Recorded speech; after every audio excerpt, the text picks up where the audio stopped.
Okay.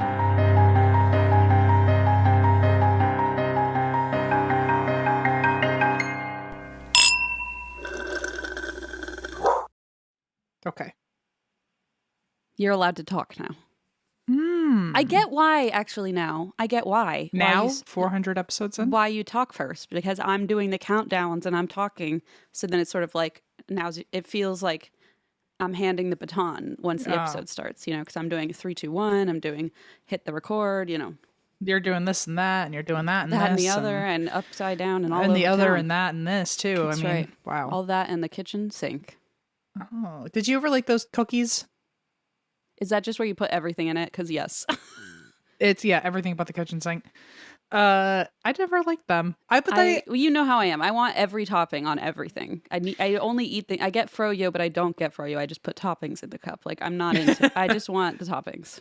I've never enjoyed a kitchen sink anything, but that's because I'm like, but then you can't, the flavor profile is so overwhelming, Exactly. What's funny is that, like, you have the nerve to have the fancier taste palette, and yet here I am saying the flavor profile is overwhelmed with so many.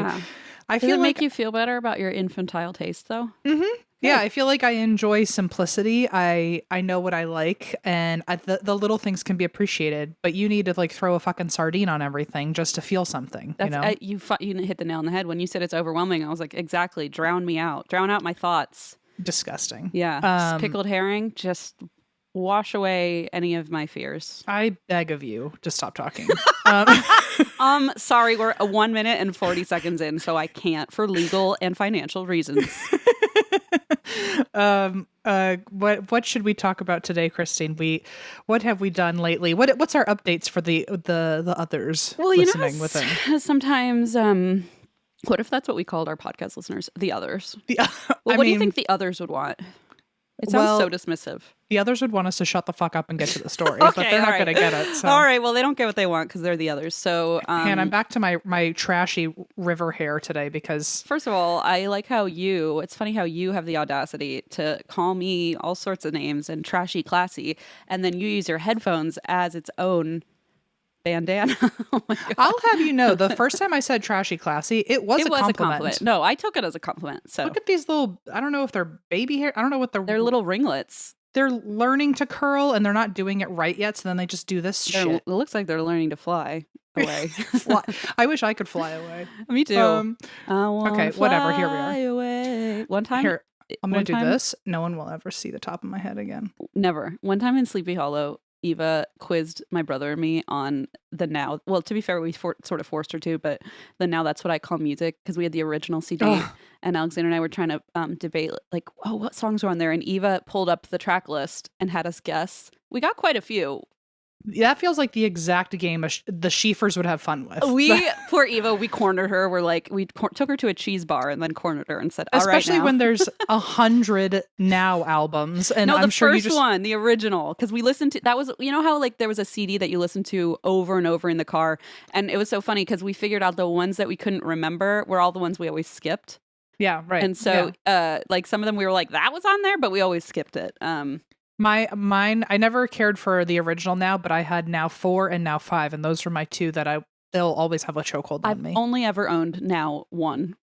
Okay, so, you're bragging. I'm not bragging. Trust me, it's Lenny Kravitz. He's great. Listen, don't get me wrong. I don't know, but it's nothing to write home about. I think they still make Nows, and it's like Now they have 236. Like, Now Christmas 11,000. Yeah. They should do a thing where only the most recent Now is called Now, and all the others get changed to Then. Back then, yeah.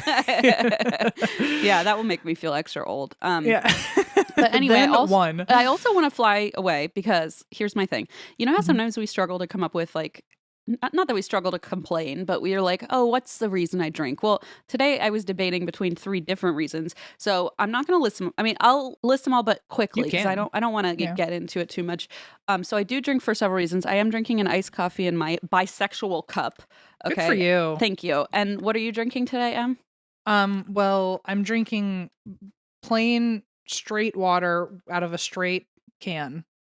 Because you're so straight and I'm it's so the straightest bisexual. I've ever been. Yeah, love that. I mean, I would make a joke about you being bisexual, but apparently that's fucking biphobic, according to 2 people who keep DMing me. The others, if you will. Yeah. So anyway, you dirty bisexual, tell me why else you complain this week. I actually am dirty. I haven't showered in like 3 days. So the first reason is because we're in the midst of potty learning, and I've learned how unbelievably talented my daughter is at bargaining, at sort of like subtle manipulation tactics. And, you know, it's the thing where it's like, oh, well, she's really smart, but also like, damn it, she gets me around every corner and just knows how to exactly, I don't know. It's unbelievable. I've written some of these quotes down for later usage in like a baby book or something. So I'm like, this at her graduation party, just frame them then. Right? Because I'm like, I'm not going to believe that she said that. Like in 10 years, I'm going to be like, I don't think a 2-year-old said that. And now I'm like, well, yeah, she sure did. I don't even know off the top of my head. Like she was doing the full on bargaining where I said, okay, well, before bed, let's sit on the potty for 10 seconds. And if you don't have to go, that's fine. And she's like, 2 seconds. And I was like, whoa. And I said, she's a tough haggler. She started at 2. At 2. And guess where we ended up? 5. 1. Oh. 1 would be nice. Yeah, that was, she tried 1. And I said, that's not how this works. But just like little things where I'm like, man, are we really haggling? Anyway, so we're doing potty learning. As Em and Eva and I were talking before the show, I got a pee accident update from Blaze. We've had some, let's just say we're in the midst, we're in the thick of it. And it's all right. It'll be fine. But we're trying not to let it get to us. Is it, is it mainly pee accidents? Because that feels like an easier quick change. It's both. Oh, she had one of the other ones. Oh boy, because that's what she's most afraid of. I don't think she's even afraid. Because I read a bunch of, there were like 6 different types of reactions that were categorized on one of these websites. I was like, does your kid fit into any of these? And it was the last one, which is free spirit, who just decides that there's too much overwhelmed pressure and says no thanks, and you cannot change her mind with logic or reasoning or trickery or bribes. Like sounds like the worst one. Yeah, and it said, well, that one we don't have tips for. And I went, cool. So it's kind of like we've just had to let her take the wheel, right? Because it's like, well, she's already driving away. We might as well go with her, I guess. So she's driving away, and you know what? I think she'll figure it out, right? I'm just like, she'll figure it out. It's fine. Well, I feel like she'll probably eventually learn with like, oh, well, if you don't do this, you don't get to go to school or you don't get to go here. Because isn't that one of the rules? Like you have to be potty trained and all that. Yes. And so she'll figure it out once she learns what a consequence is. And it's hard because like you don't want to be like, you don't get to go to school if you don't sit, because then it's like, whoa, like what does that have to do with anything? But I think over time it'll become more normalized. So that's number 1. And that was going to be my reason. It's a good reason. Thank you. But then number 2 is that it's OCD Awareness Week. Well, it was last week, I think, or maybe it's this week. Anyway, happy OCD Awareness Week. I did this really unhinged, like ask me anything on Instagram. And a lot of people asked questions. I mean, there were like 200 questions about OCD. And I was so excited because people were like asking really interesting questions. And I sat there and answered a bunch of them. And it was like really cathartic and cool. And people wrote in and said like, I've never heard somebody else do this exact compulsion or have this obsessive loop or, and I was like, wow, me neither. So I met people who had like the same exact compulsions I do and stuff like that. And Lisa wrote to me, texted me separately and said, I have a friend with OCD and I watched all your videos and recorded them so that I knew like I could watch them to help my friend or like be more understanding. And I was like, that's nice. Anyway, it was really cool. So also I learned there's so effing many of our listeners who are going through it or trying to figure out what they have or trying to figure out.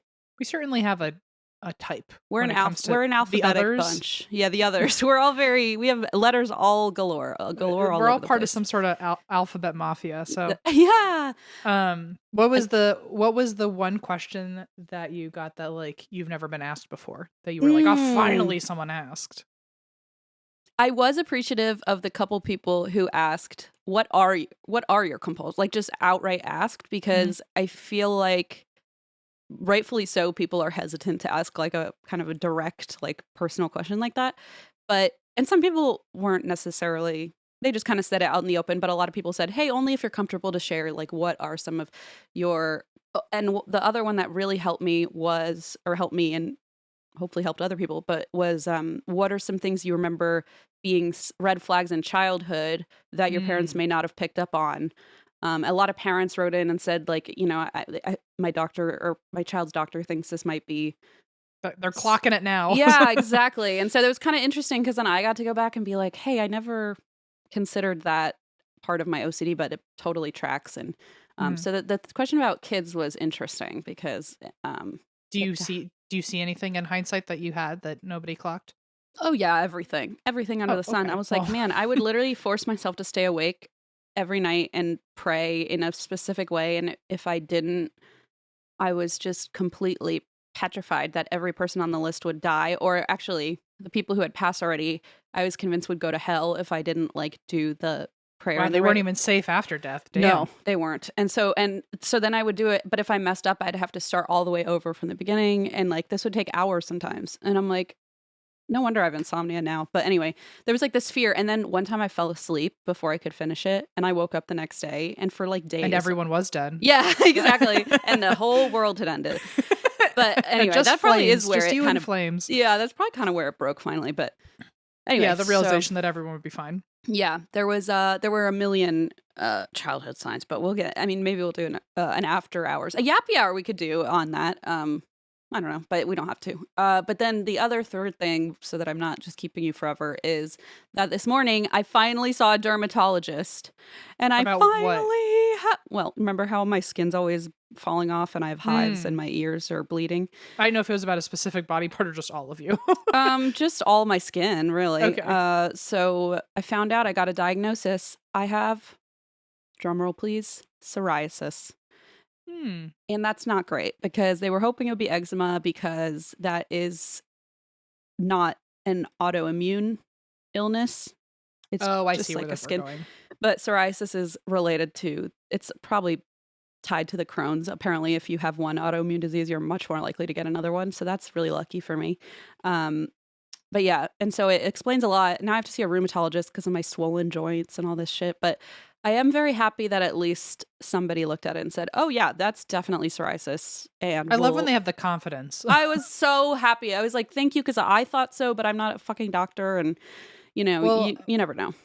When I got my heart stuff, to have them confidently be like, oh, I know why you have to be upside down. Oh, it's such a relief. I was like, thank fucking God. And they're like, are you happy you're very ill? And it's like, no, but like I'm happy, at least there's an answer. And you acknowledge it. Yeah, but then later I ended up having my weird fainting spells, and that nobody had any confidence on, and so I'm still constantly always like, well, what the fuck's going on? Is it going to come back? And so, I mean, yeah, it's like one of those lifelong things. Nothing like a confident doctor. No, and my mom and brother have gone so many times for different things they've been trying to figure out, and we've talked on the other podcast, but it's just like you see different specialists, and then like second opinions. You never know. But so I feel like after seeing 3 or 4.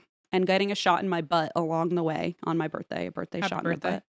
The worst kind of shot to have on your birthday, by the way, in my opinion, my humble opinion. Yeah. I think Fireball and Jello shot, probably top of the list. Anyway, point being, I have psoriasis now. Yay. So all my psoriasis buddies, holler at me, I guess. Psoriasistas. Psoriasistas.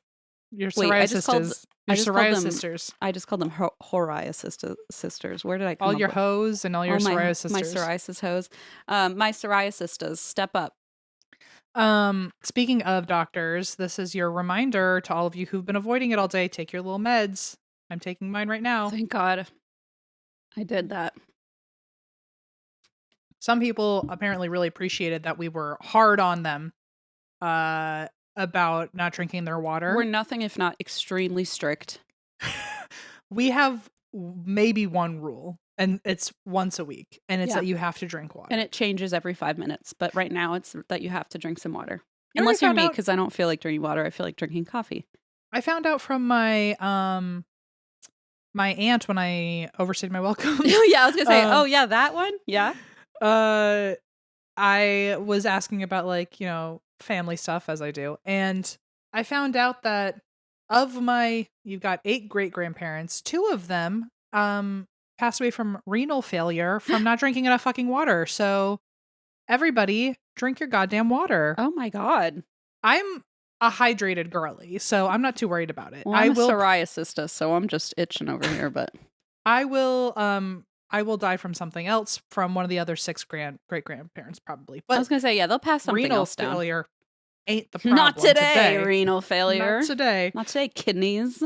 Anyway, I didn't know that. I had no idea that was even like in my family history. Yeah, that's scary. And then my grandma, oh my God, so terrifying. My grandma, yesterday was her 89th birthday. I saw that. Happy birthday. She is my last living grandparent. She's looking great. She's looking swell. She's got a lot of life left in her, but I was like, oh, well, she's always wanted a big 90th birthday party, like celebration. Like if I make it to 90, everyone's got to come into town. So you've been hoping she would die before then? No. Oh no, that's just in my family. Okay. This is me saying though, please put on the calendar a year from right now that I'll be busy. What if I take her off my prayer list every night? No. What if that proves my OCD is like correct, and I'm like, now I just spiral? Oh, grandma's now like enemy number 1. Oh my God. I'm sorry, I didn't mean it. And also, I promise, guys, I do not pray every night or ever. So don't worry, you're all okay. I probably pray more than Christine does. Yeah, I mean, literally, I think. Yeah. Especially since I was back in Virginia, they changed me over there. Oh, not again. We gotta deprogram you again. Yeah, rewind. No, but it was her 89th. And so she was excited up until yesterday about her 90th. And then I was like, oh, you know what happens a year from today? Your big bash you've been talking about for a long time. And then she all of a sudden was acting kind of weird. And she was like, yeah, but have you ever noticed that nobody in our bloodline has ever made it to 90? Oh, that was a crass joke I made in poor taste. I apologize. I did not know that. We were actually going that way. So it might not be your prayers or non-prayers. It might just be the family curse. But she was nobody's lived till 90. No. Interesting. I'm trying We're to an unhealthy bunch.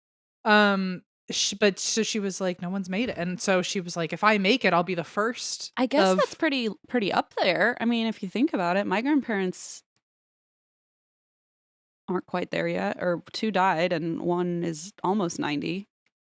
She's gonna make it. I don't doubt that, but I also knock on everything just in case, of course. But so anyway, I was thinking like, oh well, she seems healthy. I mean, I honestly wouldn't be able to tell you what what takes her. She's she's healthy and sprightly. She doesn't look like she's 90. I'll tell you that. Does she drink water? She drinks water. She secretly drinks alcohol. She tells you she does, and she does. Just gin. Disguised as water. She tells you that she doesn't eat ice cream, but then she'll go through like a gallon of Moose Tracks. That's the spirit.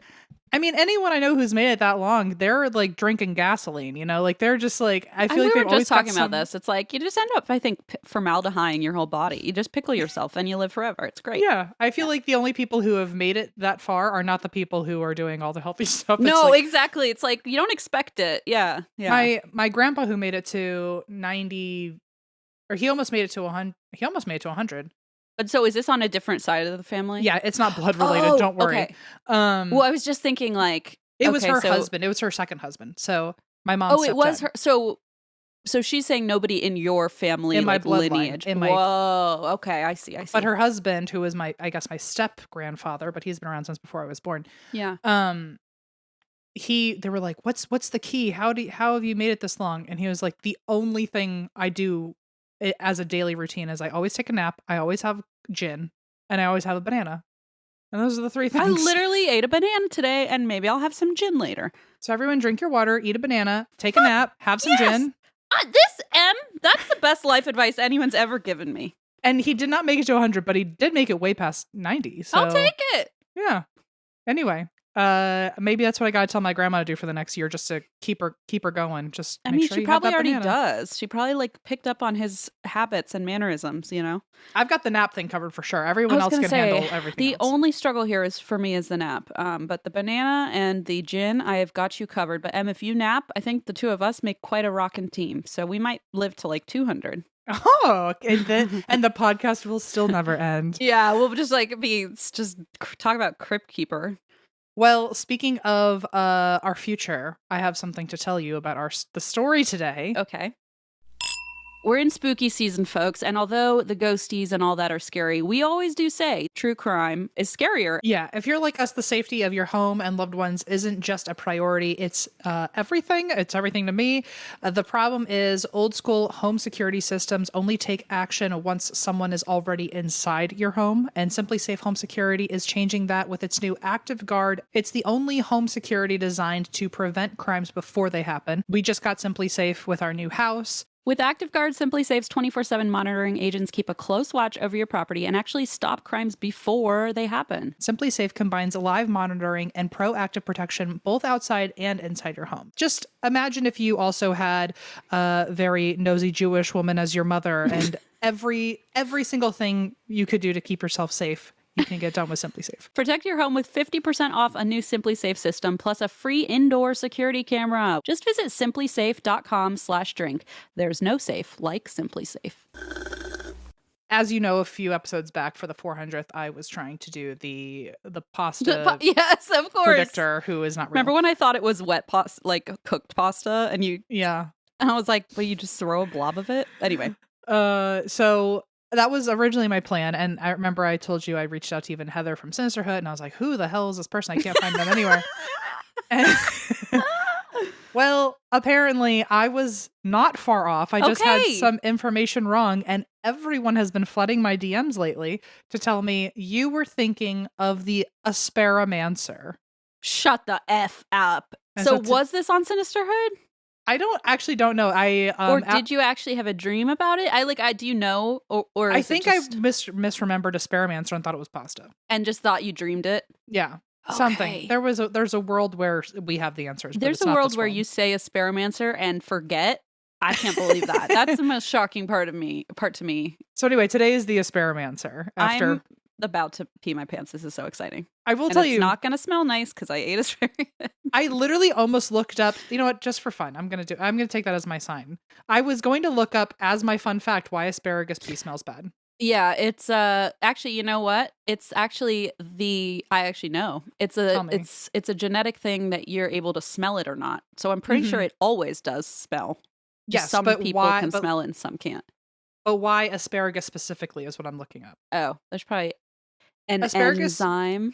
Makes your urine smell because it contains asparagusic acid, a compound that breaks down into sulfur-containing byproducts when digested, and it's one of the only I was really hoping you'd say enzyme. Do you have any other foods that make your pee smell, Christine? Let's start there. I don't think so. Are there? I don't know. I think asparagus is the main one. I think asparagus is the main character for sure in that. Yeah. I don't know. I always wonder if anyone's got a fun fact about that. I wish I did, but I don't. Because you would think there's got to be another food out there. Asparagus feels very hyper specific. Yeah. Mm-hmm. Yeah. Can you smell your asparagus pee? Of course. Yeah. Well, no, some people can't. That's what I'm saying.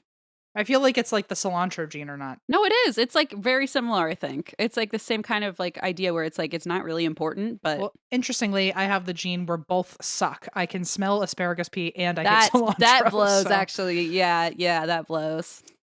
Yeah. I can't think of another food that does that. I think it's asparagus is the winner. All right, well... anyway, now we know it's asparagusic acid. We could absolutely rename that if we'd like, but apparently the world has decided not to. So here we are talking about the Asparamancer. Her name is Jemima Packington. Come on, get out of here. And there's, surprisingly / not surprisingly, very little information about her, so this will be a short episode. Somehow shocking, somehow not. You're right. Okay, so Jemima Packington, she is the world's first and only Asparamancer. You don't say. She is from Bath in the UK, and it is nearby, I always fuck this one up, Worcestershire. And you know how Worcester in Boston is pronounced Worcester, so it's like Worcester, and then you just add shire. Yeah, that's how I have to remember it now, but I never knew how because of Worcestershire sauce, and my family, the steak sauce. My family was a big fan of that sauce growing up, but none of them would have ever learned how to pronounce it right. And so we made a bit of it as a family that it was always called Worcestershire sauce. Yeah, I think actually most families have that because we have that same joke. Worcestershire sauce? Yeah. And so now Worcestershire sauce? Yeah, Worcestershire sauce. Yeah, we did the same thing. So that's how I think of it in my head, which is so not right. But just say that, and then we'll have Jack cut out the last sure syllables. Yeah, perfect. Something in there will be right. Also, she's from Bath, which I guess is like a few hours from Worcestershire, and that apparently Worcestershire is known for their fresh grown asparagus. Yum. Did not know that, but the very first website that comes up if you look up the Asparamancer is like the British Asparagus Society's website. So wow, I'm delighted about this fun fact. I'm going to look into that later.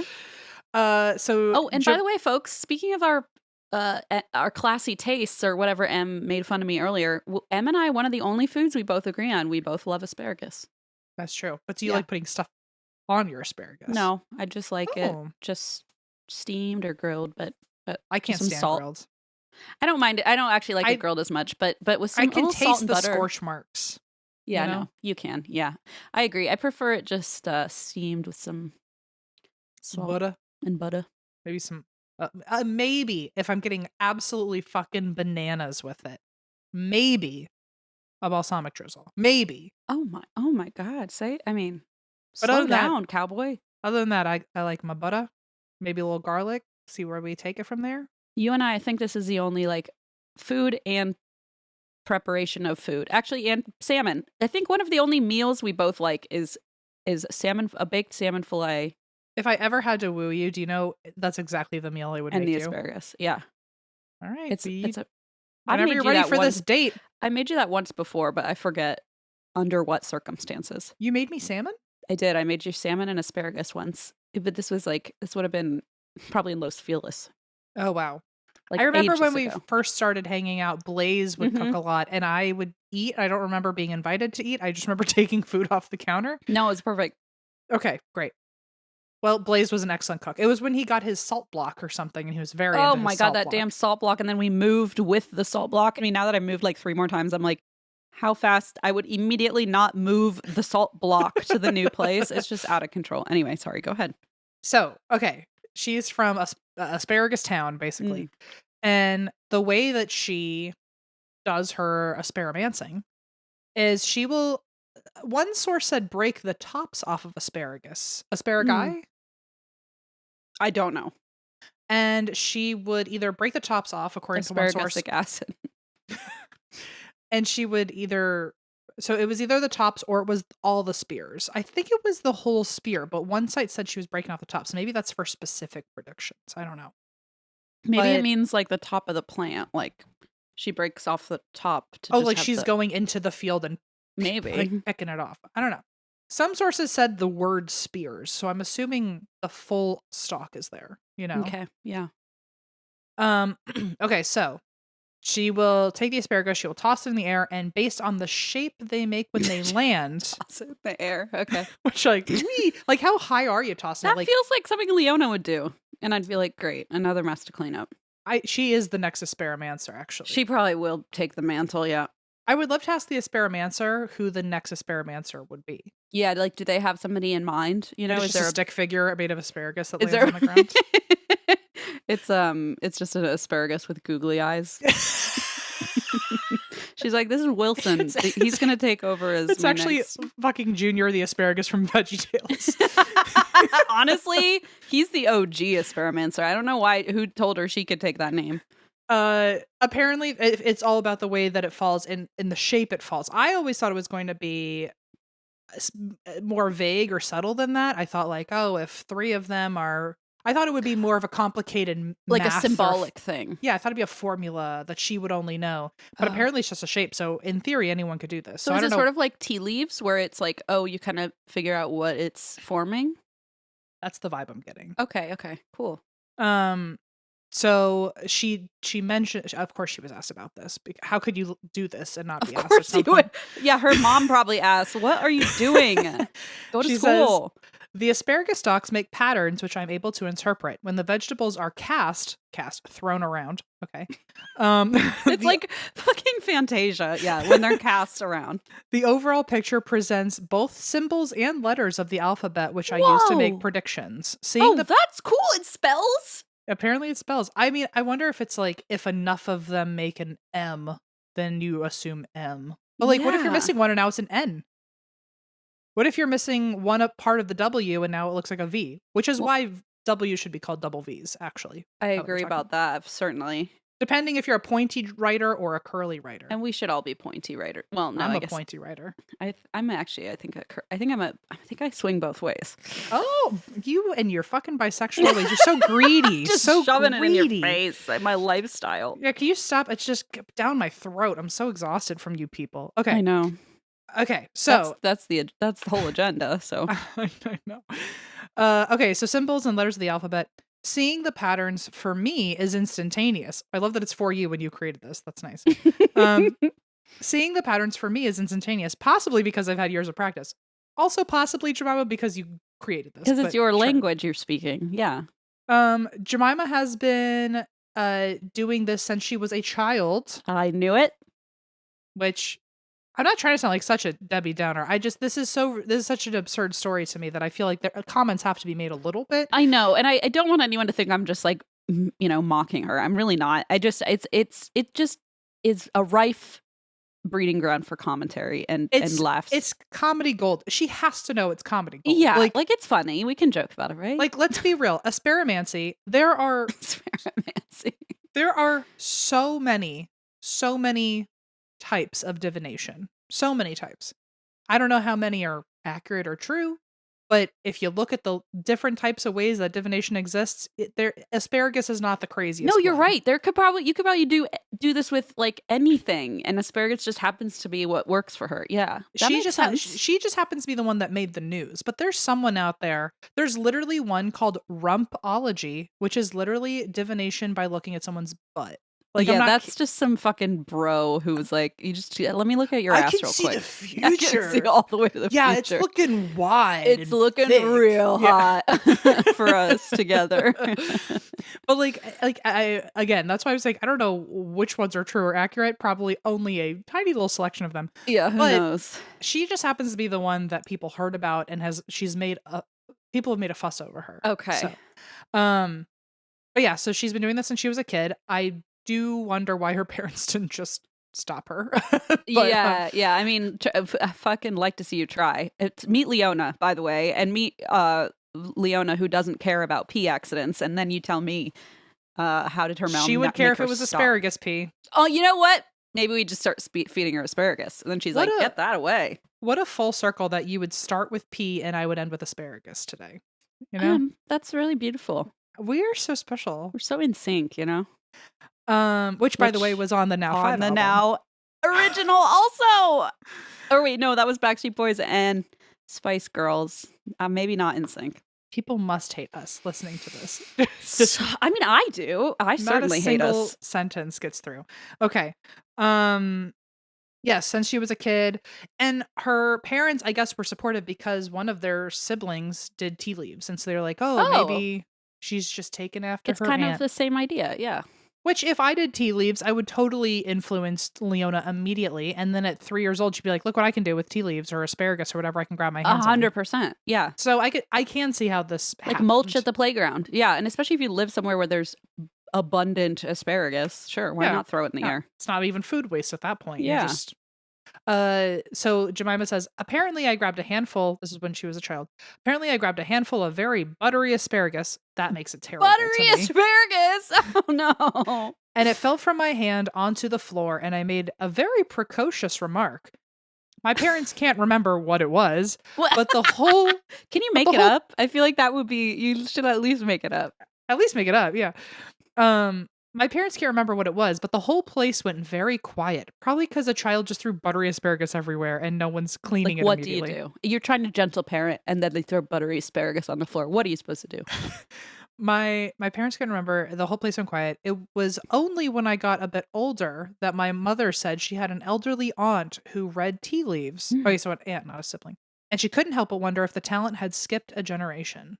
So, I like how the story is. I threw asparagus on the floor one time and the room went quiet. And now I am the Asparamancer. And I said something, but I don't know what it was. And I said something only a snarky little toddler would say. I love that though, because it was something spunky and it was like, seriously, pick up the goddamn asparagus. my aunt, the one who I overstayed my welcome, she told me that she realized this is before I had overstayed my welcome and I was just a baby. And she liked spending every second with Just a me. little baby. She said the reason she wanted a baby was because she had so much fun with me as a baby, but then her earliest and most favorite in hindsight memory with me is when I was such a disgusting mess in a high chair. I just would throw food everywhere. Oh, that sounds terrible. And she was like, it was my first time babysitting for a whole weekend while your parents were out of town. And by the time your parents came back, I was just covered head to toe in dirty food. And she said, I'd like to do this myself. Really? And then only 30 years later, I feel like you've overstayed a welcome. Yeah, you used to be fun. Yeah. But so my thought is okay, I threw a shitload of food that day. Why didn't I become the fucking broccoli Asparamancer? Why didn't you? I mean, I feel like your parents must have held you back. That's what it was. I think that's what it was. It's really I just didn't have a supportive unit around me. Yeah, I think that's pretty fucked up. I think if your aunt raised you, you would be the next food mancer with something, some sort mushy of pea mancer. Yeah. Yeah. So that's all the information we have about who she is as a person. That's just how she came to be. And then she hit the scene. And asparamancy, like I said earlier, is categorized as a type of divination. There are hundreds. There are probably many phony ones. There's divination about reading cheese, about reading bodily secretions, about reading shade, about reading wind, about reading breath, anything. So this is not as ridiculous as some people might think it is, but it is certainly the one that people pay the most attention to now. Yeah. I will say, you can find her, Jemima Packington, on LinkedIn. Her job title is Asparamancer. Let's connect. Ironically, in experience, she has listed none. And then one of her only interests on LinkedIn is Ryan Reynolds. So wait, what? I am all about this gal. She is cracking me up. I want my fortune told. She says what we're all thinking. She must know something that we don't know. You know what I mean? She's got that British humor, I think. I think so. She's had many accurate predictions, at least accurate enough to be on TV and on radio shows. And she has said before, I'm usually about 75 to 90% accurate with my predictions. Occasionally, I get one slightly off where I haven't quite read it correctly, but I'm never far off. Wow. So, I mean, maybe she really is psychic, and then she uses that as a tool. You know how people will use oracle cards or just symbols as tools to process what they're... Yeah, I mean, I know I'm making fun of her, but at the same time, it's such a fine line because I'm everything witchy is laughed at in some way. I know, it's easy this could be real. Exactly, it's easy to... I mean, maybe she just uses it as a fun tool, and it's just quirky and different, but maybe... I mean, it's also, I think, because it's visually sillier, someone literally just throwing vegetables in the air and then just making a prediction. But anytime you've seen one of those TV shows of a medium and they always have some weird symbols that they go by in their head. Yeah, exactly. This is just funny. It's her tool for it. Yeah. Yeah. It just feels like satire a little bit, I guess. It's a little bit... It's a little bit silly. So some of her accurate predictions have been very specific. And I think those are the ones, because when she says she occasionally gets one slightly off, she has been wrong. So when she says she's 75 to 90% accurate, that does mean she's 25 to 10% wrong. But I feel like that's when they teach psychic skills and mediumship and stuff, that's a pretty good average, I think. I think so. Compared to most psychic. But I have noticed the things that she's wrong about most of the time actually seem to be sports betting. So I think if she just stopped sports then she'd probably be at a 90 all the time. Oh, hell yeah. She just can't stop. She's like, I want to figure out who's winning that cricket match, and the ones that I'm more impressed with are her predictions where she's specific in what she's saying. She's predicted them with with maybe very limited signs in advance that something like that was coming down the pipeline. So some things that she got correct were Brexit, Theresa May resigning as prime minister, Boris Johnson becoming prime minister, Andy Murray winning Wimbledon, Prince Harry and Meghan Markle stepping down as working royals, the death of Prince Philip, the death of Queen Elizabeth II, and Big Brother returning to TV. Do you think when it's like, oh, when it says predicted the death of Prince William, like, what does that mean? Like the day he died, or like that he would die soon because he was pretty damn old? So that's what I mean by like, yeah, she is 75 to 90% accurate, but a lot of her predictions are vague enough, or they're predictions that probably anyone could see coming. Right. So, I mean, some of them are interesting. Like some of them I cannot be explained, and there's that margin. But a lot of them, which I'll get into, a lot of them are just like, yeah, he's fucking old. Of course he's gonna die soon. I see. Okay, so it's like, yeah. Yeah, so it's like, if you're right 75 to 90% of the time, what percentage of that is like freaky accurate versus like, yeah, anyone saw that. Just like technically true. Yeah. Mm-hmm. Right. I will say, when she predicted the Queen's death, again, many of us could have done that. She was old. The Queen, yeah. Sorry, I don't know why I said he's not dead yet, right? Prince William. Yeah. No, Prince Philip is what I. Oh, Prince Philip. I might have said the wrong thing. Nope, I don't think so. I think I'm just very ignorant about the royals. Well, yeah, we know nothing about British anything. I'm so you definitely know more than I do. I know, because I don't even know any. I know like the drama of the royals. I don't even as know if it's Gossip Girl. That's that. I wish I did, but maybe I'll make you just tell me on the after hour someday. So the Yappy Hour. Perfect. Yeah. So she predicted the Queen's death because she threw asparagus in the air and it landed in the shape of a broken crown. Oh, that's pretty deep. And that is how she thought, oh, some trouble is brewing with the royals. Doom is on its way. I will say this one's interesting. 4 days before it was announced that Biden would be stepping down, she did an interview on a radio show. And when they asked her which would be the election winner, Biden or Trump, she said, neither of them. It's a lady. Now I keep on getting this, and the next president of the United States is going to be a lady. She better be fucking right. Stop sports betting. Get up to that 90% accuracy rate so we can feel better. Come through, Asparamancer. So we will find out soon enough if she was right about that. But I will also say, there were, as someone who is chronically on TikTok, there were a lot of people already kind of predicting that Biden was going to step down. He was being at 4 days before he stepped down. There was heavy pressure for him to step down. So it's sort of like we all knew what would happen next, or we could predict. So yeah, I get what you're saying. Like, it's kind of wild, but also it's like, well, yeah, it's like I think this one I'm more biased because I just want it to be true so bad. So me too. I'm like, I'll believe it, I guess. So anyway, but then 4 days later, after she said that on a radio show, so she was publicly admitting to it, then 4 days later he stepped down. And then a lot of her predictions are kind of similar, where you look back on it and you're like, yeah, well, people kind of predicted that, or there was already people, there were signs, or And when she says, I'm at worst 75% of the time right, it's because, like I said, a lot of her predictions are super vague. So here are some of the predictions she has made in the last few years. Okay. COVID will exist, but everyone will learn to adapt. Okay. Scandals in the royal family. Okay. Unexpected demise in the entertainment world. Okay. Whoa. Wait, when was that made? That was, I think, in 2022. So but also, like, happened?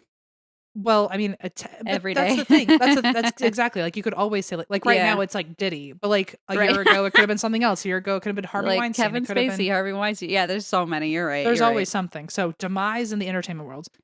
Another prediction was that people will keep talking about climate change. Okay. Well, they better. Political figures will be revealed as corrupt. A-listers will come out as gay. Other A-listers will unexpectedly die. So, okay, hold on. Think about A-listers will come out as gay. What is she seeing down there? The word gay? Like A-list gay? Like, how do you, like, I'm so curious how you parse this, you know? Yeah, it's like, does the... Like, demise in Hollywood. Like, you're staring at a pile of asparagus. What are you talking about? I want to know what it says. I don't... Actually, that's a great question. Has she done any demonstrations? Because I would love to just see, like, what she sees. Because she really does just throw asparagus, often in a field, sometimes just on a surface. Like, okay. And then just she sees... I mean, also, like, think about it as, like, it's essentially a Rorschach, like, ink blot test or something. Like, it's just whatever she sees. Right, but I would love to see it and have her be like, see, and, like, show me what she sees, because, like, I'm sure I wouldn't see what she has. She's on YouTube, but there are not a lot of videos of her on YouTube. Okay. But I would love for her to take people out like on a field trip. You would think like if we ever did like a psychic con or something, or like medium con, we should invite her out to an asparagus field and show us. Wait a minute. Yes. You know what I mean? Okay, yes. Or she should at least take a class and like be open-minded, like, what do you see? What do you see? Bring her aboard. Maybe she can crown the next Asparamancer. Now that would be a crown made of asparagus stalks. Are you kidding me? I know this is like nepotism or something, but Leona better win the crown. This is that downfall in Hollywood they were talking about. Right. Get farm fresh, tasty produce and easy autumn-inspired recipes delivered right to your door. These are restaurant-style meals you can whip up in your own kitchen without the high price tag of takeout. I love HelloFresh because there are many times where I will get takeout thinking like, oh, this is such a treat. And then I will eat it and be like, I'm actually kind of disappointed. But I've never made a HelloFresh where I thought, ooh, I don't like this. Honestly, I just had the shawarma spice chickpea couscous bowls and it was like so nice to eat a home cooked meal instead of just like fried shrimp or whatever the hell we eat on tour. I had cheeseburger meatballs with garlicky potato wedges recently, and again, much better than the cold chicken nuggets we've been eating in green rooms. It's very nice, and there's a sense of pride behind cooking for yourself. You're a chef now. Get 10 free meals at hellofresh.com/free drink, applied across 7 boxes. New subscribers only, varies by plan. That's 10 free HelloFresh meals just by going to hellofresh.com/free drink. HelloFresh, America's #1 meal kit. Others will come out as gay. Others will unexpectedly pass away, which like, it's like, okay, people come out as gay and die all the time. And it's bound to happen like at some point. Yeah, true. Another one was like, tensions will be high between countries. Yes. Yeah. Well, yeah. And then with her soccer ones, it's not as vague as this, but when you break it down, her predictions of sports are some will do good and some will do bad. And most of the time she's not been totally accurate on both accounts when it comes to sports. Okay. Interesting. Which, like, I'm not a sports person. I think I could totally, like, if I'm paying attention to the royal family drama, I'm going to make better predictions on that than, like, a fucking football team because I don't watch football, you know? Right, yeah. So you'd be like, oh, I bet there's something brewing. So I think she's just she's telling on herself about her own interests at this point because the thing she gets right is maybe the thing she cares more about versus, like, oh, or even has, like, her golf results. Yeah. You know? There's those big golf results. So tired. This job used to be fun. Now I'm just looking up golf results in my asparagus. Well, like, I'm trying to think like business and finance. Like, if someone asked me to make a prediction about business and finance, I would also keep it fucking vague. You'd be like, business will be hard. Yep. There will be tension. There will be highs. There will be lows. But then if someone told me what I think is going to happen at the end of Agatha all along, my Marvel predictions would be spot on. Yeah. So, you're like, it's so freaky how I'm correct all the time. Yeah. So I wonder if maybe she only, like, if she's right 75% of the time, maybe it's because 3/4 of her predictions are about things she cares about. Right. Like maybe she like has that kind of ear on the ground even subconsciously. Like maybe you can pick up on stuff like just in the tabloids or in the news and like kind of get biased, you know? Yeah. So these are some of the things that she's gotten wrong. I did have to Google them because obviously I would not know this information. Because it was wrong. And most of it's like sports stuff. It's like Croatia would win the World Cup in 22, or like the West Indies would win the Cricket World Cup in Australia, or the English women's soccer team would win the Women's World Cup, or there's a football manager, where she was supposed to win like honorary damehood, and like that was another prediction she made. None of that happened. Even in the royal family, she predicted that one princess would become the next Duchess of Edinburgh, and then it was someone else. So like she still gets things wrong. And in 2024, one source actually decided to count up all of her 2023 predictions now that the year had passed. And they found out that 11 out of the 20 were correct. So she was right more than half the time. But again, a lot of them were vague, like COVID will still exist. And 11 out of 20 is pretty much still that average, like 50-50, you know, if you're doing like a yes or no answer. Yeah. I don't know. Here are some things that she predicted for this year. Since we still have a few months, she could be right on these things if they have not already happened. Regime change. This is, by the way, I did not like. I absolutely copy and paste this from a website, so this is verbatim. If you find this, I didn't want to fuck this up. I'm just reading exactly what it says. Perfect. 2024 predictions. Regime changes throughout the world. Okay. Okay. Members of the royal family will get divorced. Do you think can't wait to be? Does that happen? Is that a thing they're allowed to do? I genuinely I don't know. think that's. I mean, usually I think they just end up not being pictured together anymore. Right. You know? Okay. People will become sick of celebrity antics. No, never. That has never happened to Asparamancer, and it never will. Not on my watch. Great Britain won't do well at the Olympics, but then I looked it up, and they were 7th with 65 medals, which I don't know if that's good. Or not, yeah, I don't know. 7th feels, but it feels bad. like what if they were slated to win first or something? Then 7 maybe is not good. You know what I mean? Like maybe it's relative. Yes. Yeah. But I don't know. I don't know either. I don't know what's good or bad. TV personalities will lose their jobs. Influencers will lose their influence. There will be a shakeup within the UK education system. Mental health. We don't use the word shakeup enough. A shakeup is great. Mental health will continue to be focused on. King Charles will soon hand the throne over to Prince William. That one we have yet to see. Okay. And the United States will have a first female president. So, listen, okay. I mean, I'm intrigued, you know? Someone, I thought this was funny. I hope this was real. Otherwise, it was just like a cheeky way to end an article. But someone asked her after an interview what she does with the asparagus after she's done throwing it around. What? And apparently she microwaves it for 5 minutes, puts butter on it, and then eats it. Fuck yes. Oh, so she's like, listen, my pee always smells. Don't even worry. I'm she's probably steady rotation. She's probably the queen of I hope she doesn't have that acid. I'm sorry you have that gene, Em, but I hope she sure doesn't. Because she doesn't deserve it. She doesn't deserve the gene. No, I mean, she doesn't deserve to smell her pee every 5 minutes. Right, yes. Oh, yes, yes, she deserves to have a happy life. To at least be able to eat that damn asparagus after using it, yeah.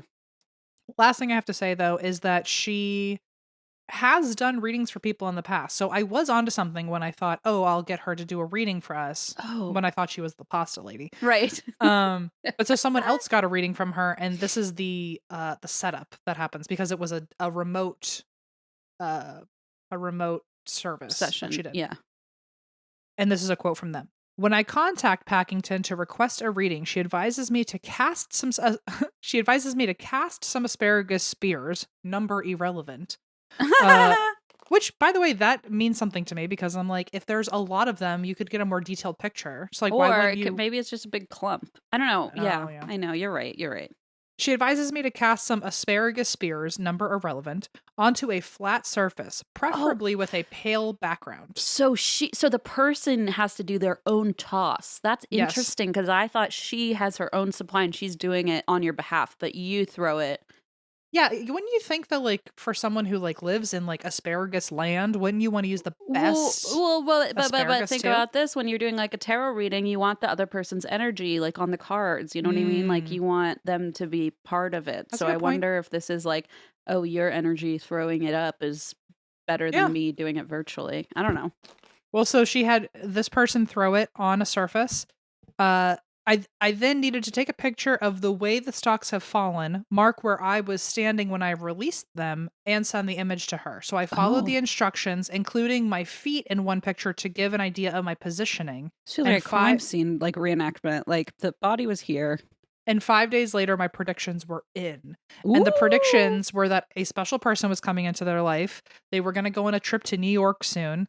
And they were going to have a party with people whose names started with K, H, and A. Did it come true? I don't know. What? What the hell? So those are some specifics, you know? Yeah. Anyway, that's the best I can do. But what I propose to you, Christine, is that for this week's Yappy Hour, we throw something in the air and make a prediction. Absolute. Oh, you're speaking my language now, baby. Let's do it. If you would like to join us on Patreon and see us throw random items on the floor. I mean, I could probably Instacart some asparagus by the end of this episode.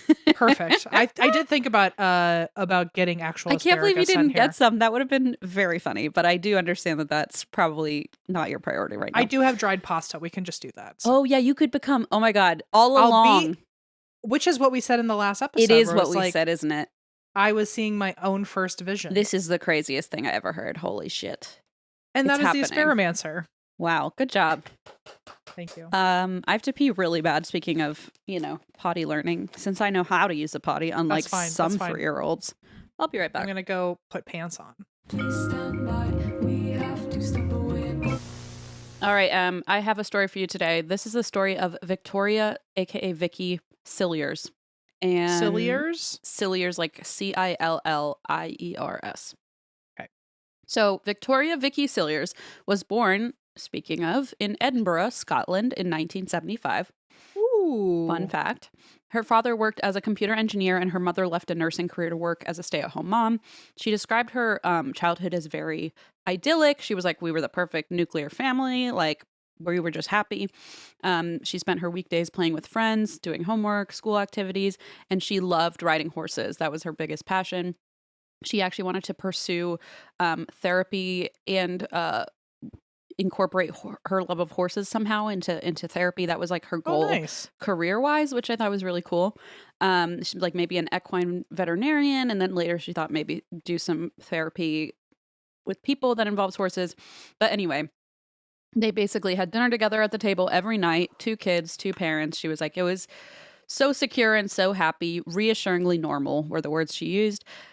But when she turned 14, her mother, unfortunately, she said her mom and dad came into her bedroom one morning, and before she got out of bed, they told her they had some bad news that mom had bowel cancer. Oh, shit.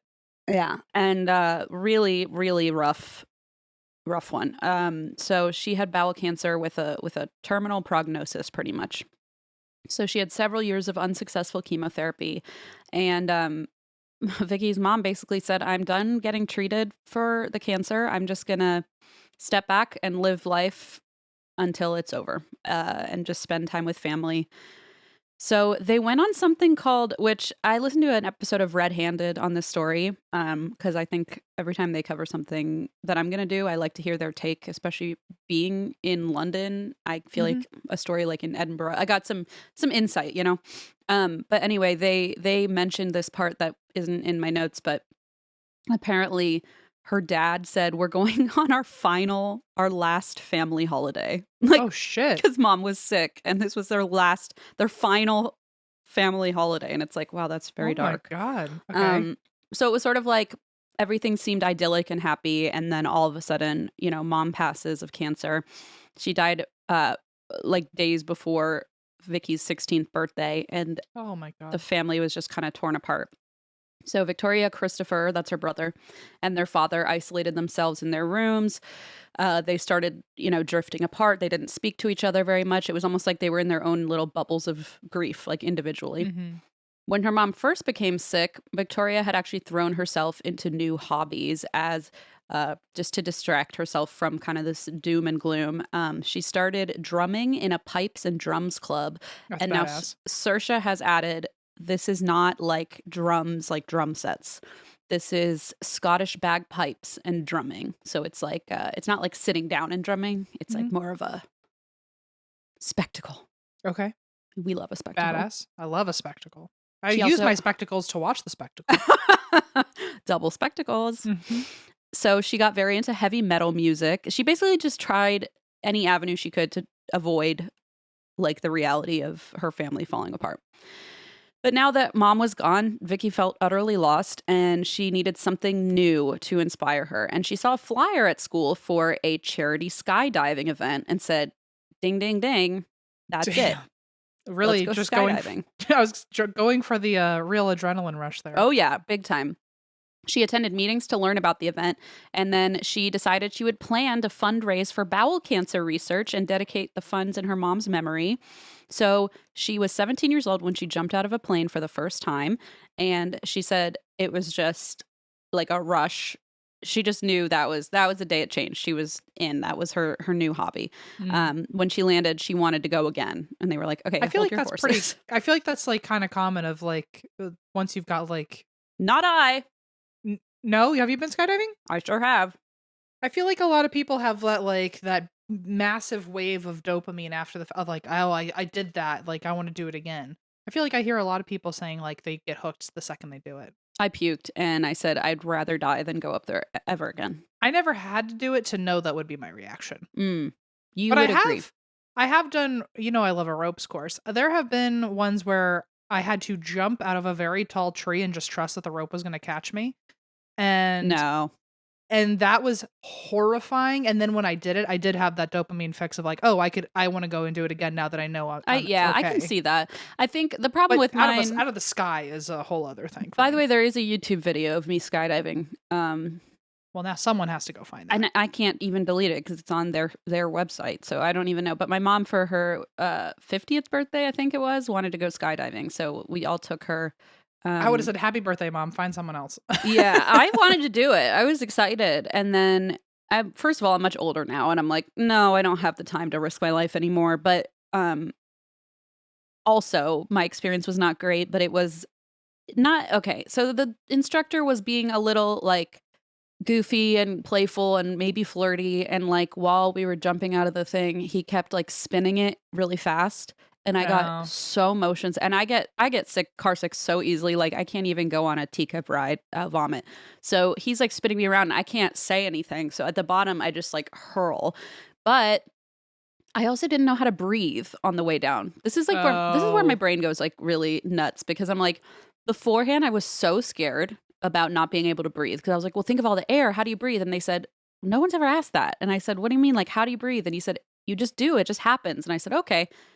I was falling out of the sky and I was like, I can't breathe. Well, it's a G-force. Yeah, it's hitting you. How am I supposed to breathe? And they said, oh, it'll just happen. I'm like, not if you're thinking about it, apparently. Apparently your body's like, we don't know how to breathe. And I could not breathe. And then he started spinning. And then I landed and I puked and I could barely breathe. It was not fun for me. But my mom had a grand time, and that's all that matters. Yeah. Sounds like that guy was just like doing the classic trying to be like cute and impish when like really it's like, oh, you're just actually like not at all paying the moment I attention. vomited all over the field, he was probably like, oh, too far. Okay. Yeah. Noted. Well, you were a bitch anyway. Something no, stupid. No, he was very sweet. He was great. I just was not into the whole. He was clearly not reading the room. Yeah. Well, I hope he at least asked people moving forward, do you get car sick easily? Because I do a fun thing where I spin us around really, really, really fast as we fall thousands of feet from the air. And my dad recently went skydiving, and he was like, would you do it with me? And I went, no, I never in a million years would I do that. Have fun. Blaze is the same way, and I have done it once, and that's it. I'm done. Not doing it again. That's delicious. I can say I did it. It's the best part. Allison went bungee jumping she and I had a long conversation about bungee jumping when we saw each other last. And she did it from like whatever, it's like a record breaking. It's the longest jump you can do or something. Like it was like she went from nothing to doing the world record bungee jump. Yeah, she said like she was describing how like you walk up to the edge and like it's too late to turn back. I'm like, I don't think so. I don't think you just leave. You'd have to carry me. You'd have to hurl me off. Like on the airplane, there's someone strapped to you if you're a beginner, and so like you don't even get the age. You don't have a choice, which is kind of nice because you're not like weighing like, should I go? You're just fucking thrown out of the airplane. But I feel like with a bungee jump, you have to make the leap, and I'm certainly not going to do that. No, I think to save your life, I would not do it. I don't think I could do it. I literally don't think I could do it either. So let's both just okay. Just know that if it's up to me surviving or you jumping, I know I won't be surviving. But I also like have no desire to do it. Like it's not even like, oh, I'm too scared, but like maybe it would be fun. I'm just like, I don't have any I have no desire to do this. None. I'll get adrenaline elsewhere. If the world told me you will not bungee jump or skydive before you die, okay. Fantastic. Okay. I'll make do. I'm going to eat a gin and a banana and watch you skydive, I'll take a nap and I'll actually live longer. And you and I are going to we're going to be laughing all the way to the bank. Anyway, so when she was 17, she jumped out of the plane, had the opposite reaction at me, which was, holy shit, this was amazing. But apparently being in high school, it's not super easy to just like become a skydiver. Right. It's not the most accessible hobby, I guess, for a teenager, right? So she went back to horseback riding and drumming after the charity event and was like, okay, maybe one day I'll go back to parachuting, to skydiving. So Vicky graduated. She moved to Glasgow for college where she studied physiotherapy, and she really wanted to get into a career somehow relating to horses. But instead, she ended up pursuing a medical career in the military. And she kind of applied to that on a whim because a friend invited her to a recruitment presentation. And like you called it earlier when you said badass, because she is badass. So I'll get to that. But her father had actually remarried by this point to a woman named Frances, who was like really lovely and cared for her and was kind. So at least, you know, out of all that trauma, she at least got another loving mother figure. So Vicky worked in military hospitals before she was deployed abroad. She worked with NATO on a medical team to provide care for survivors of war and ethnic persecution. Like she saw shit. She saw shit. Like it was scary. She went to Kosovo for on the ground doing and it the way that Red Handed described it as well was like, you're in this position, you're a soldier first and then the medic. So it's like you're a soldier, you're trained as a soldier, you're carrying guns, but then you're also the medic. So it's like double badass, you know what I mean? Oh yeah. So she's in it. And when she returns home, of course, there's that readjustment period where people are just complaining about like banal problems and like, you know, as we like to say, first world problems. And she's like, I just saw like families ripped apart and children killed and people raped. You know, she's just seen this horrible war torn area and the most gruesome medical injuries. And then people are like, oh man, they ran out of my favorite chocolate cookies or what have you. Right, you know? right. And so yeah, she was like kind of having that struggle to adjust back to being in like civilian life. And Victoria told a friend she needed another distraction, a break from reality. And this friend said, well, there's this adventure training activity that we can apply for through work. And so she looked over the list of courses, and on that brochure, she saw skydiving. And she went, finally, I can get back to my long lost love of skydiving. So she was soon dedicating nearly all her free time to building her skills as a parachuter and earning advanced qualifications. Like she went hard in this hobby. Unlike you and me, who start a hobby and then become experts in a day and then never use it again. She slowly built up her expertise. I was going to say that's probably a clear indicator if someone is neurodivergent or at least has ADHD. Is I feel like if you can't accomplish the hobby and be an expert within a week, then what's the point? You're not going to do it. What a waste. Like, if I can't be an expert skydiver in 7 days or less, I'm not even going to fucking try skydiving. If Amazon Prime can't same day deliver all the equipment for me right now, then in 2 days I'm going to be like, why did I order a parachute? Yeah, because it's so every thought I have is so fleeting that like you're lucky if I have an interest for a whole week. But here's the thing: it's fleeting, but it feels like it's going to be forever. That's the thing that tricks you. Well, that's the hyperfixation. Exactly. So it's like in this moment, nothing is fleeting, more important. but you really believe like, no, this is my new hobby and my new life. Like you really believe it. It's not like, no. I'm going to be bored of this soon. It's like, no, you really believe it. And then when it kind of dissipates, you're left with all the sewing needles and the Cricut machine. One of my friends, and the parachute. It's like it's not an uncommon conversation in like ADHD spaces to like that we all need to get together. The irony is that none of us have the fucking brain power to be able to stick it through and actually do this. But the running joke is like we should all come up with a craft convention and everyone can trade all of their ADHD hyperfixations with each other. Oh my god, I have boxes, hot glue guns, bedazzling kits, Cricut machines. And when you're there, you could find something else you're obsessed with and already have everything there. Just buy it and buy the whole bulk of it. Well, let's just get a big thing. Okay, now this is it's a hyperfixation swap convention essentially. But then what if tomorrow I'm like, but now I want to beat again. I forgot how fun it is. Well, then you wait another year and you go to the swap and you get your beating shit back. I don't think so. I can't commit to that. The point is it's essentially a goodwill of just craft. And I might need goods. that roll of glittery vinyl. I know. And then I understand. Oh gosh, it's hard. But no, it's become a thing. So I understand. And with skydiving, maybe we would be interested if we knew that our brains would allow us to enjoy it for more than like a business day. You know? Yeah. My brain did the opposite of enjoy it for an entire business day. So I will absolutely not be interested in this, but something else, maybe. But yeah, up in the sky, no thank you. I'm going to stay on the ground for now. I'm not even doing the ropes courses, just staying down here.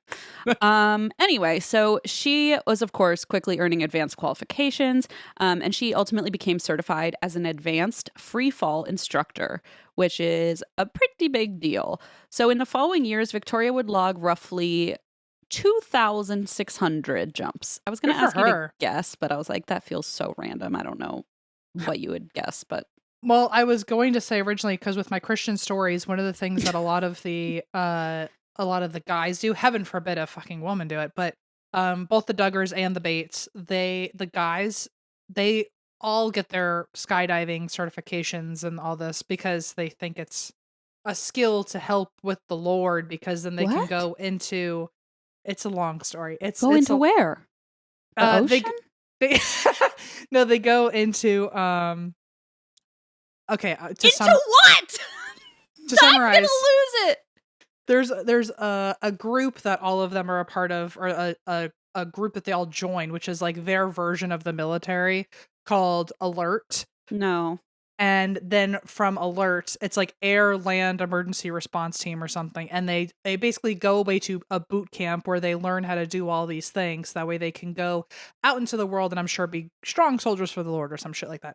But they a lot of them join this company called Medicore, who apparently it's like they think it's maybe a fraudulent company. I don't know. Reddit has a lot to say about that.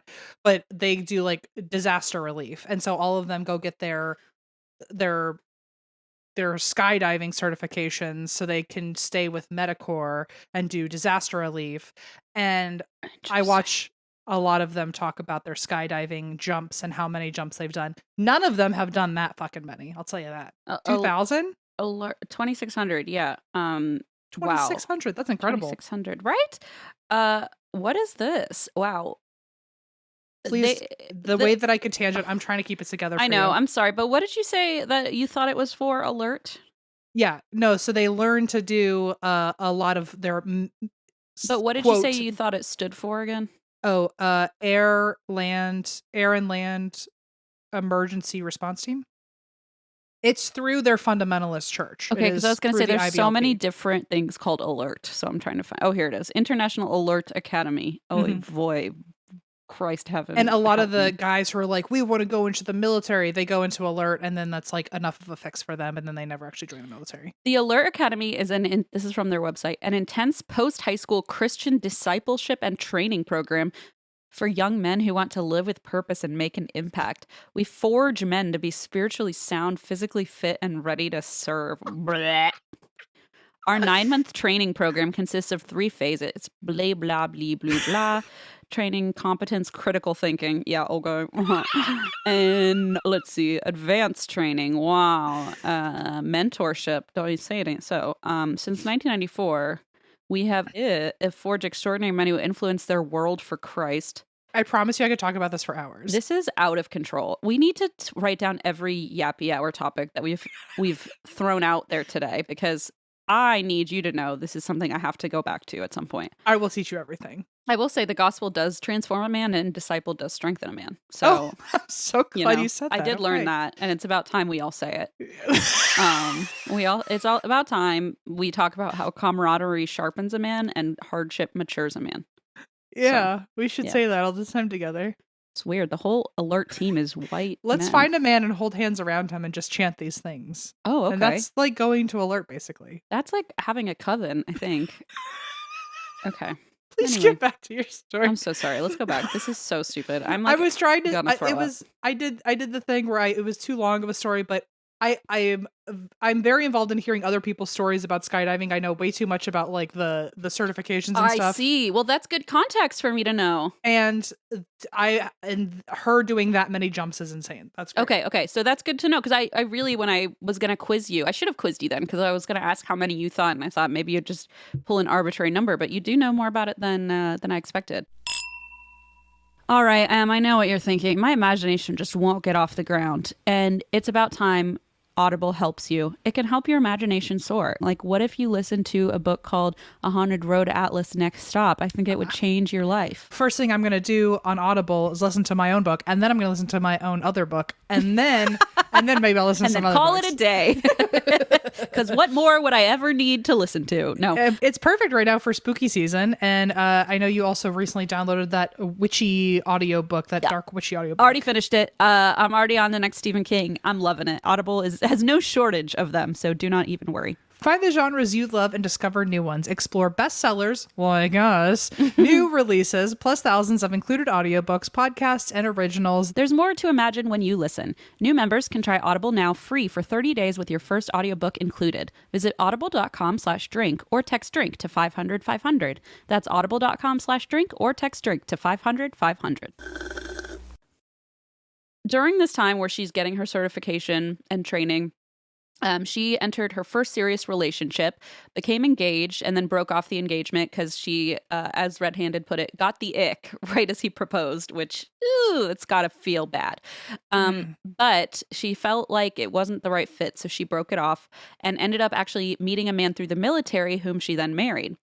Now, they were living separately because they had different job postings, and Vicky decided to leave the military and join her husband wherever he was posted so she could still do her same job and work as a physiotherapist in hospitals while her husband was stationed somewhere. So for a while things were good, but pretty quickly her husband became, she noticed, very distant and avoidant. And pretty soon Victoria discovered that he was in a year-long affair. And yikes. So she tried to rebuild her trust in him and keep the family together, but she ultimately moved out of their home while he was on a deployment. And with their separation being official, she decided to focus on her careers. So she's working at this point 5 days a week as a physiotherapist. And then the other 2 days of the week, she's working as a parachuting instructor. And, 7 day a week, 7 work day, 7 day. This is clearly, I don't do this. 7 work days a week. I don't know, whatever. She worked 7 days a week. Around the clock. And one day in late winter of 2009, Emile Cilliers walked into the hospital where she worked, seeking physical therapy. This man, Emile, he was from South Africa. He had badly injured his knee in a skiing accident, which required extensive reconstructive surgery. And Victoria was the kind of person who connected with people and wanted her patients and people she was caring for to trust her. And so she wanted to connect with this man just like she did with all of her patients. But this was different because there was a spark there this time. And she thought, this guy and I were hitting it off. And sure enough, they spun into a whirlwind romance. And here's where things start to go south, because Victoria later described that Emile at the beginning was very intense, was prone to grand gestures of affection, told her he was in love with her within weeks, told her things he claimed he'd never told anyone else. And what do we call this behavior? Bad. Correct. Anyone else? Just kidding. I'll wait. I'll wait. We call it love bombing, and it's a huge red flag. So he immediately starts love bombing her. He's like, "You're perfect. You're everything I ever wanted. I feel like I've gotten a lot listening to several episodes and watching several episodes about this. I feel like I've gotten a new insight into the concept of love bombing. And it's really interesting because the way it was described was just one way to look at it is like someone is bombarding you with feel good feelings and making you feel so special to the point that there is no room to notice the red flags. They have stuff to hide, so they're just bombarding you with good stuff so that you are not It's cognizant. the ultimate sleight of hand. It's sleight of total hand. Distraction. It's manipulation. And then, of course, because it's not real, and it's affection for the sake of affection, or for the sake of manipulating you, but it feels so good in the beginning that oftentimes people stay with that person because they're which I hadn't really pieced together quite yet. They're looking for the early days again. They're looking for that huge affection. They're looking for that connection, that spark, that honeymoon phase. And it's especially when someone is doing this is my understanding of it, is that it's just like what you said, the overwhelm of good things, but then immediately just it going away. It pulls the plug. Yeah. Or a curtain so it's not lifted. Consistent, because that's one of the major differences of is someone being kind to me because they actually want to be kind to me, or are they love bombing me? And it's well, if it's consistent in your relationship, then they probably mean it. But if they're doing it early on, it's a way to try to convince you early on that you should be with them. and then once they've got you, they turn it off. Yeah, or at least they use it sparingly, because I will say there are a lot of people who are, especially in relationships with him, where they would say the second I started to pull away or something kind of went wrong, he would pull all the tricks out again and do the okay. trick that, pull all the stops again, make it romantic again, say, oh my gosh. And that's, I mean, it's an abusive cycle, you know? That's kind of like my mom. She describes my dad as he was an excellent apologizer when he would, after we would get into like this mega nasty, like Jerry Springer level fight, he would be the sweetest, nicest, bring out all the presents, blah, blah, blah, Yeah. like do everything to just blow me away with love. And it was just a way to overcorrect to get you to forget the bad stuff. So Exactly. And that's what's happening in the beginning. It's like that over bombardment so that you're not noticing any of the nuance of the red flags, anything that like they don't want you to see. And so, you know, he's immediately love bombing her, like very intense. She felt like things were moving a bit too fast, but he was just so smitten with her, quote unquote, that she just would kind of talk herself out of the anxiety.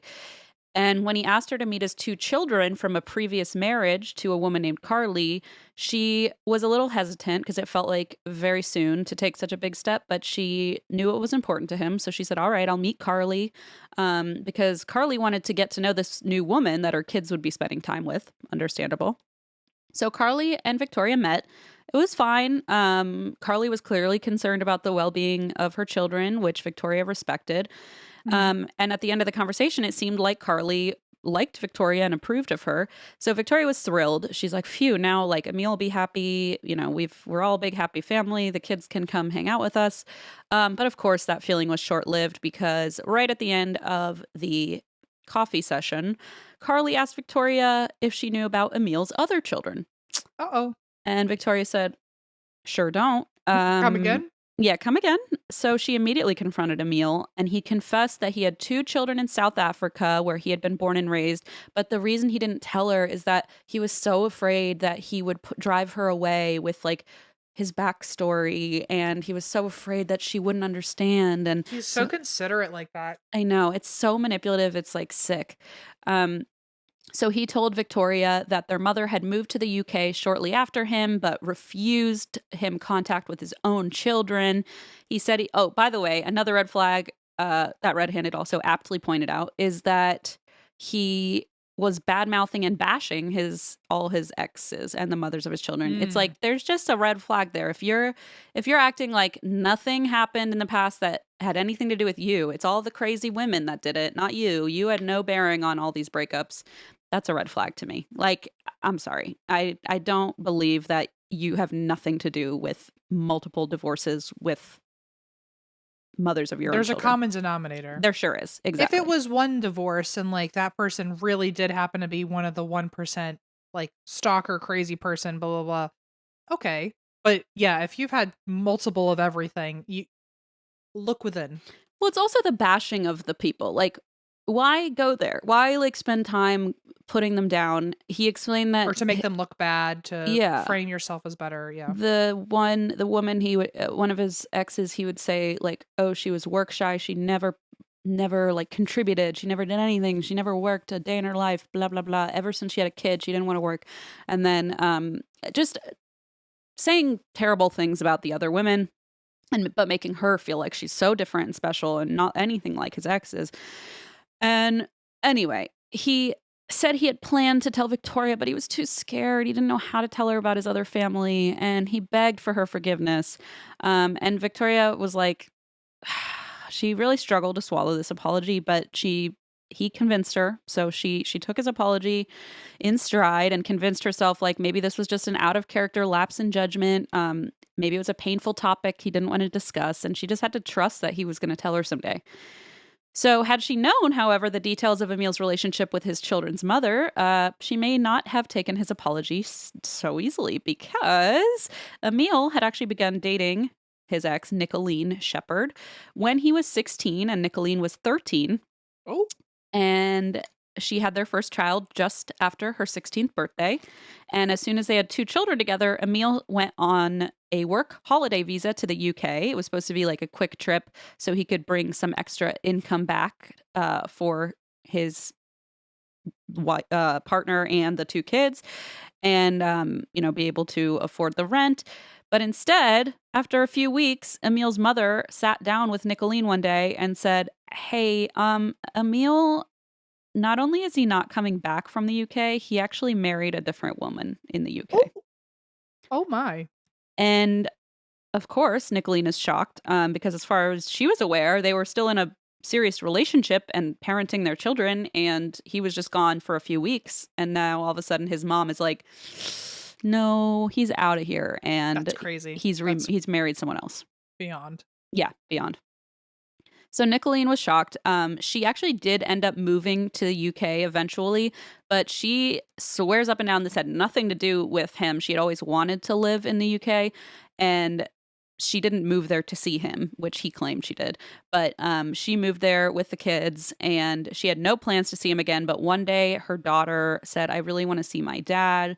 And so Nicolene reached out to Emil and said, like, "Hey, it's not for me. I don't really care about seeing you, but the kids want to see you." So he told Nicolene, "You know what? You've caught me in a pretty wild time. My wife, Carly, and I are getting divorced." And the 2 of them, Nicolene and Emil, rekindled their relationship because, as Nicolene said, he brought back all the stops from the beginning. She felt like she was a teenager again, like he was swarming her with like love and affection. And she said, "Oh, we've just been through a rough patch, and now it's our true love story. Now we're like, happily ever after," right? And that's how these mind games work. So Carly soon found out that Emil and Nicolene were together, and she contacted Nicolene to say, "Nope, we're not getting divorced. We're very much still together, and he has a family with me here, so whatever he told you is not true." You can bounce, is what she said. No, she said he can bounce. Oh, okay. Well, he's having an affair with this other woman, and she calls her and is like, no, he's cheating on both of us. I didn't know if she was forgiving of him and saying that we're going to make it work or something. I don't think so. Okay. She and Nicolene got together to confront Emil. Well, I love that story even more. I don't. I want them to run far, far fucking away, but I guess, yeah, it's confronting. I can see why you would want to. But it's also dangerous. This guy's not a good guy. I don't know, but it just makes me nervous. But Emil saw both women when he arrived at their meetup point, and he began cursing at Nicolene in Afrikaans, so that Carly didn't understand what they were saying. And at that moment, Nicolene was like, "Why am I even here? This is a waste of my time. I'm over you. I'm over it." So good for you. Emil made it very difficult for his partners to leave, which is why this confrontation makes me nervous, because it's like, that's just another chance for him to like get his hooks in you, you know? But fortunately, Nicolene did pull away, and he's just the kind of guy where he's just charismatic, and it's like, you don't know how he's pulled the wool over your eyes. But people just seem to adore him. So Nicolene described it as, when he's in the moment with you, you're the only person in the world. But even when they were teenagers, Emil was cheating on her often, and he had abandoned her and her children without warning and married someone else. And at this point, she was like, "All right, I'm done. Like, this is the last straw." So Nicolene finally walked away for good, thankfully. And Carly and Emil did eventually divorce for real this time. Now, Emil was with Victoria. And when he proposed, she was thrilled. She got pregnant right before their wedding. They had this like very fantastical wedding in South Africa. They were both completely besides themselves in like honeymoon phase and excitement. And Victoria was so in love and so excited about like having a clean slate and a happy future together. She wanted to go anywhere with him, do anything with him, and of course forgive him for anything as well, which he obviously knew and took advantage of.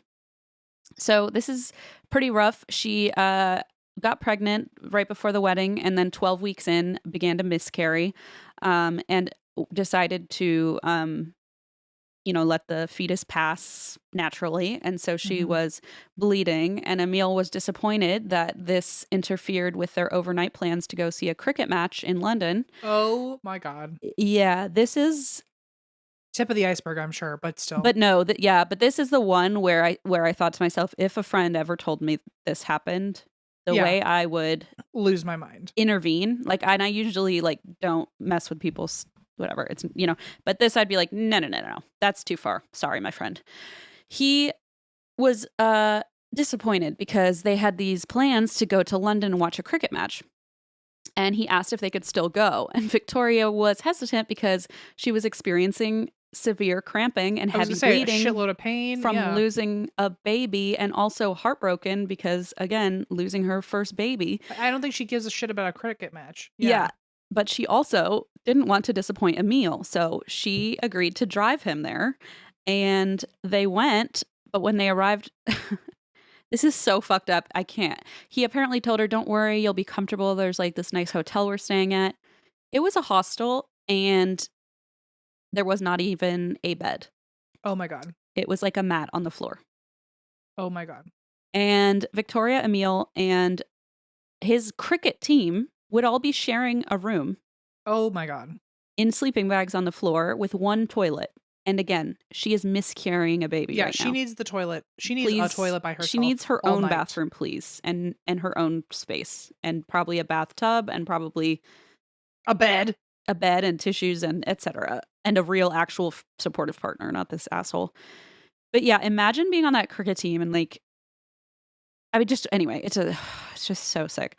So I wonder what the other people on the team were thinking the whole time. I mean, I don't know if like they told to them, right? Like, I feel like that's so personal. I wouldn't tell a bunch of dudes if I was having a miscarriage, you know? But like, yeah, so it's kind of hard because it's like, I mean, do they even know? And I'm sure he's pulling the wool over their eyes and saying like, oh, she's just in a mood or something, you know? I mean, who knows? Because he clearly didn't care about her actual miscarriage. Ugh, this is just crazy. Sick. So it is sick. And so they're all sleeping on the hard floor in sleeping bags. And he just said, oh, I forgot to tell you about the accommodations being so sparse. So in absolute despair, Victoria's looking around and she's like, I can't sleep here. I can't sleep here. I'm in pain. I'm bleeding. And so Emil said, fine, drive yourself home. Oh. So she drove herself home. It was over an hour away at night. And again, actively miscarrying, drove her way back home because she didn't want to sleep on the floor with a bunch of men and a communal toilet. I'm like, wow. I can't. Breathtaking. It is breathtaking. It really is. So this dismissiveness and cruelty just became like commonplace in their marriage. As time went on, Victoria tried to like focus on the good, the early, like tried to grasp onto anything she could from the early days, like some hope that it would get back to that place, even though, you know, of course, hindsight being 2020, we know that's never going to happen with an abuser like this. But she really tried and hoped that she could, you know, get things back on track. So fortunately, Victoria and Emil did end up having 2 children following the loss of Victoria's first pregnancy. Okay, I want to be happy for them, but also I'm like, girl, you're trapped. You're trapped. So their daughter, April, was born in April of 2012, and they had a son named Ben, born 2 years later. And Born in Ben. And she loved her children above everything else. This was like her new priority in life. But those 2 years between pregnancies and as she was having her first 2 kids had really been hard on her. And she was often home alone caring for April, sometimes for weeks, while Emil went on like shady business trips to other countries. And like she didn't know what he was doing, where he was going. He left over the holidays and she stayed up late nights waiting for him to text her good night, waiting after midnight on New Year's Eve, hoping he would say Happy New Year. And she's home with literally 2 babies. Like 2 years apart, and he's just fucking gallivanting around. And she always caught him in lies. Like he would say, "Oh, I'm at a base without cell service or internet," and she's like, "I know the base. Like I am in the military. I know you have Wi-Fi. Like you can't. I'm not stupid, you know." But he's treating her like when he thinks that she must be stupid, even though it's fucking territory. You know, it is her territory, and it's like. That's not like a lame excuse anyway, you know? Whatever. Like, oh, there's no cell service. It's like, no. Yeah, give me a break. Give me a break. He often tried to lie with like vague military jargon, and that obviously is even more infuriating to her because she is a veteran and a very accomplished one at that. She knows how the military works. She knows that he's making shit up and just using like buzzwords to try and fool her. So and obviously, and it's at a point I'm sure where she can't even say anything because then you're insulting him, and then you have a problem on your well, hands. exactly, and that was the other big thing they talked about is oftentimes you're met with these explosive reactions because you're being essentially trained out of bringing up the inconsistencies, trained out of confrontation, trained out of we can both say we've been there, pointing out any sort of lie or deception. Because is it worth it? Yeah, it's just maybe not worth it. If it's worth it, is it worth it when you have 2 little babies at home? Maybe not. You know, it's like it's just. Oh, it's so infuriating. So, of course, Victoria is also finding out that Emil's just having affairs left and right. But of course, every time he deflects it and does the thing where he blows up in her face, tells her she's paranoid, she just has trust issues because her first husband cheated on her. It's not his problem. So essentially turns all of this against her and just like pushes her down, down, down, down, down. So Victoria learned that Emil would become very aggressive when confronted, and eventually, like we just said, the arguments just did not feel worth it because you already know what you know, and arguing about it is like, what are you going to do? Just piss him off and then like be in danger, you know? Well, also, like, you're just going to end up apologizing. At the end of the day, like, what's it worth if it just goes back to the way it was? At some point, you just have to, if you're in that position, you just have to sit pretty knowing that, like, you know what you... It feels like you know the truth. Yeah. There's no point to stir the pot because you're just going to cause problems for yourself. What's the keep sweet? Keep sweet. Yeah. Just let it be. It's not your place, you know? And so she feels very trapped, and just kind of like she wants this to work so badly and she loves him so much, but it's just, he's not, I would say he's not putting the work. He's actively giving her more work in this relationship. He's not doing anything.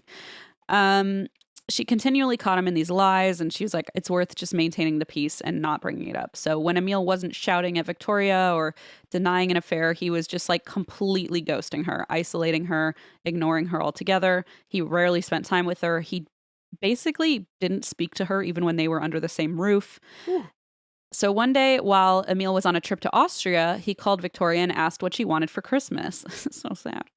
She was really happy because, like, another thing we've learned over the years through both other people's stories and personal experiences is that the breadcrumbs end up being huge. And so you're setting a precedent that I'm mean, I don't like you, you have to do everything. But then when I do look at you and say, hey, I care about you, I want to get you a present, it's like, you know, it means so much more because relatively speaking, this is the most you've gotten in so long. Well, it's the classic, the highs are high and the lows are low. Correct. And it's like, well, also it's like you treat me like garbage 99% of the time. So the one time you're doing something nice, I'm going to gobble it up because I'm just so desperate for anything. It means so much more relatively. And like you said, the pendulum swings, like the bads are bad, the goods are real good. But then, God forbid, you don't even like the time that they're being nice. Oh, that's its own whole fucking fight. Yeah, then you're in real danger, honestly. So he asked her, what do you want for Christmas? And she's just thrilled that he's even thinking of her. And she said she would like some slippers. To that, he said, well, I don't have much money. Okay, so what were you planning on getting me? A fucking rock? Like, Em and I are like, not that that's from personal experience. A rock? Oh, God. One time, this is when I was with my abusive ex, I had, they gave me my own gift back and said, but not, they were like, oh no, we're just saving money. No, well, we are? Like, it sounds like you're saving money. I spent money to get this for you. Yeah, well, I like it. They're like, you're not saving money. I'm saving money. Yeah, and then I was supposed to be appreciative that they were so financially savvy of saving $10. I was like, okay. On you. Yeah. Woof. Whatever. And then they went on a shopping spree that night, of course. For themselves. Of course. That's different. Beautiful stuff.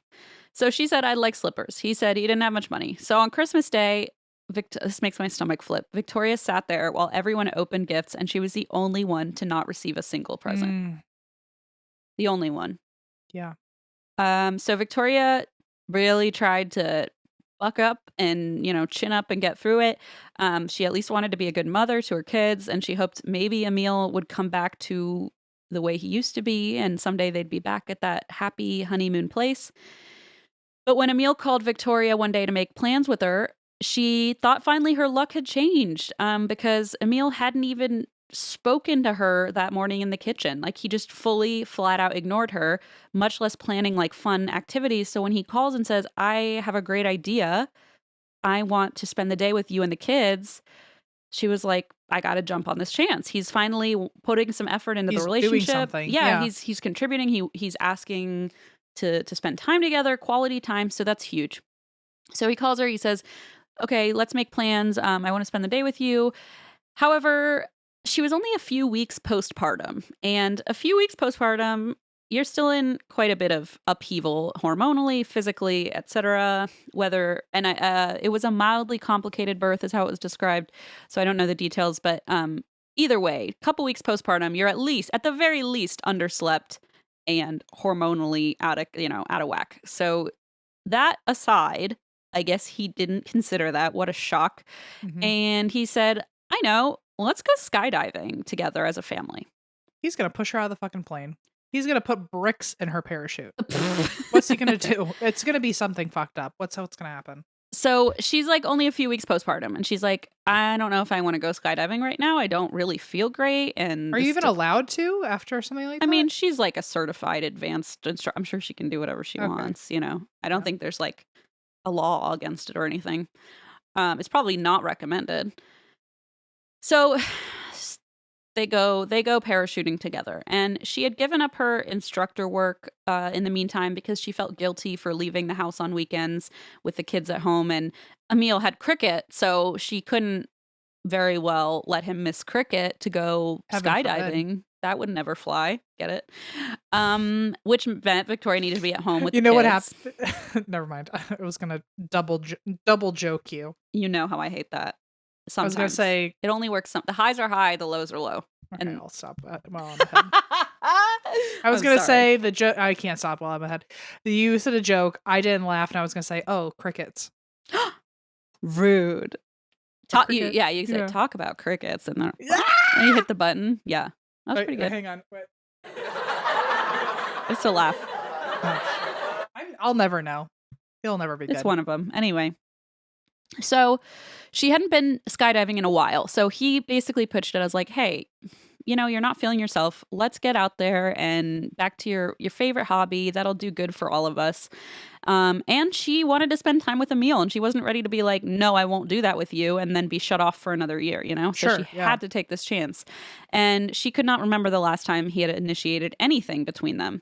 So unfortunately, Emil told her the day of that his plan to find a babysitter fell through. So instead, he's just going to bring April and newborn Ben to the parachuting club, and they together would watch Victoria skydive alone. Beautiful. Mm-hmm. She was disappointed because she wanted him to jump with her, but Victoria decided any time with him was better than nothing. In the end, though, the jump was canceled because of the high winds. So Victoria found herself a bit relieved. She was like, I wasn't really feeling it anyway. But Emil insisted they go back the next day, and she should get that jump done. It'll bring her back to herself. And although she didn't really want to jump, she was like, I'd rather have just watched a movie with my kids and my husband. Anything just to be together. I didn't need to jump out of a plane. I only agreed to this because you were supposed to be there. Exactly. Like, it was only for the quality time anyway. And the infant was only 5 weeks old, so this is just not the time, right? But she really wanted to kind of go along with this and encourage him to make more of these kinds of gestures, etc. So she agreed to return the next morning for the skydiving. Victoria's personal jump gear needed to be serviced after being unused for a long time, so she ended up renting a parachute from the club. And unfortunately, the weather, again, was really not good, so she ended up putting her parachute in her locker. And she used to work there as an instructor, so she knew like where people kept their parachutes. They had like the whole protocol down, she's an advanced certified whatever. She just puts it in her locker, and she decides to leave it there for now. So Sunday, April 5th of 2015, Victoria arrives back at the club. Jump is canceled yet again. And she texts Emil, who says, why don't you just wait a bit? The weather's going to clear up. So Victoria says, all right, fine. So she takes a little bit of a nap on a bench and she waits patiently until she's given the go-ahead and a plane is finally able to take her on a jump. So she's relieved because, like, also this has just been days in the making and she doesn't even want to do it. And now her husband's not even here. Like, the whole point was that they were doing it together.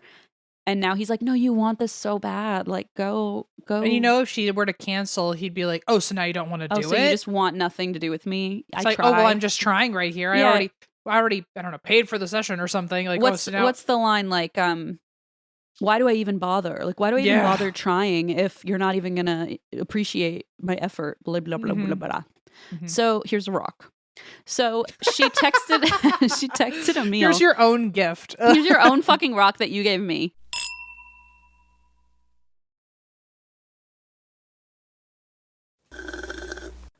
So she texted Emil and he's like, oh, why don't you just take a nap and wait? So she naps there, waits, gets her parachute out when she's given the go ahead, and she's relieved to finally get this over with. So she's the last in the group. There's like a group of 10 or 12 people on the plane.